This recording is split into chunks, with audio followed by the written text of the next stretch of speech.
नमस्कार शेतकरी बांधवांनो, मी Shri Yogesh Sodanvar, green care agro प्रतिनिधी, करमाळा, माढा, परांडा तालुका। तर शेतकरी बांधवांनो, आता जे टेम्परेचर आहे ते साधारण 7 ते 13 15 पर्यंत आपल्याला महाराष्ट्राच्या पश्चिम महाराष्ट्रामध्ये सगळीकडे जाणवतंय। तर या कंडिशनमध्ये केळीच्या बागेला चिलिंगचा प्रादुर्भाव मुख्यत्वे जाणवतो। तर ही चिलिंग येऊ नये म्हणून शेतकऱ्यांनी काय उपाययोजना करायची त्याबद्दल मी थोडीशी माहिती देत आहे। तर शेतकरी बांधवांनो, आपण नियमित लक्ष द्यायचं आहे की आपली जी व्हाईट रूट आहे, पांढरी मुळी, ती चालू आहे का, त्या पांढऱ्या मुळीवर लक्ष द्यायचं आहे। पांढरी मुळी रेग्युलर आपली डेव्हलप पाहिजे, चालू राहिली पाहिजे। तर इथं बघू शकताय आपण, ही पांढरी मुळी इथं चालू आहे। तर यानंतर दुसरा उपाय करायचा जो आहे, तर आपल्याला सल्फर एकरी 3 किलो हे ड्रिप ॲप्लिकेशन द्यायचं आहे, जेणेकरून मुळ्याच्या भोवती उष्णता हीट टिकून राहील। त्यासाठी सल्फरचा नियमितपणे वापर करायचा आहे। त्यानंतर आपल्याला चिलिंग येऊ नये यासाठी ऑक्साईड मधलं झिंक एकरी 500 मिली रेग्युलर 10 ते 15 दिवसांना झिंकचा वापर करायचा आहे। त्यानंतर आपण बघू शकतो की हे ग्रीन केअर ॲग्रोचं शक्ती चिलिंग स्पेशल म्हणून प्रोडक्ट आहे। या शक्ती चिलिंग स्पेशलचा साधारण 15 दिवसाला, दर 15 दिवसाला एकरी 5 लिटर डोस आपल्याला द्यायचा आहे। त्या व्यतिरिक्त आणखी जर म्हणलं तर आपल्याला चिलिंगसाठी आपण कॅल्शियम आणि बोरान हे आपल्या प्लॉटला रेग्युलर गेलं पाहिजे। या प्लॉटला आपण बघू शकतोय, या प्लॉटला आता जे आपण माहिती दिली त्याप्रमाणे सर्व ॲप्लिकेशन गेलेले आहेत। तर आपण बघूयात की या प्लॉटवर आज चिलिंग आहे का। आज दिनांक आहे 2 डिसेंबर 2024।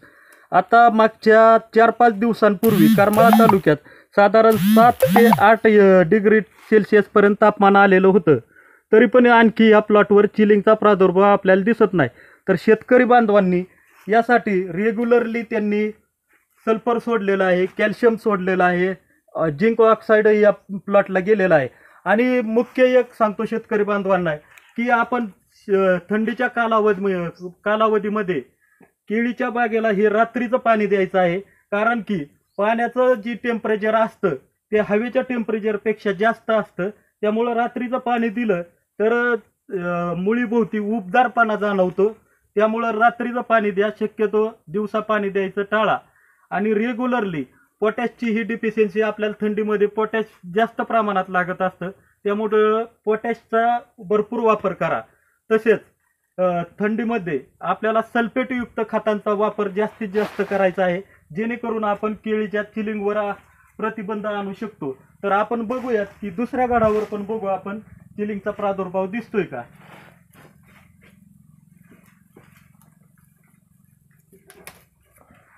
या दुसऱ्या गडाचा आपण केळी इथं फळ काढलेलं आहे, पांढरं शुभ्र, एकदम पांढरं शुभ्र फळ आहे, कुठेही सालेवर चिलिंगचा प्रादुर्भाव अजिबात नाही। तर शेतकरी बांधवांनो, अशा प्रकारे आपण regularly sulphur, zinc, calcium, boron तसेच सल्फेटयुक्त खतांचा वापर आणि ग्रीन केअर ॲग्रोचं शक्ती चिलिंग स्पेशल या पद्धतीचे प्रोडक्ट वापरून आपण चिलिंगचा प्रादुर्भाव कमी करू शकतो।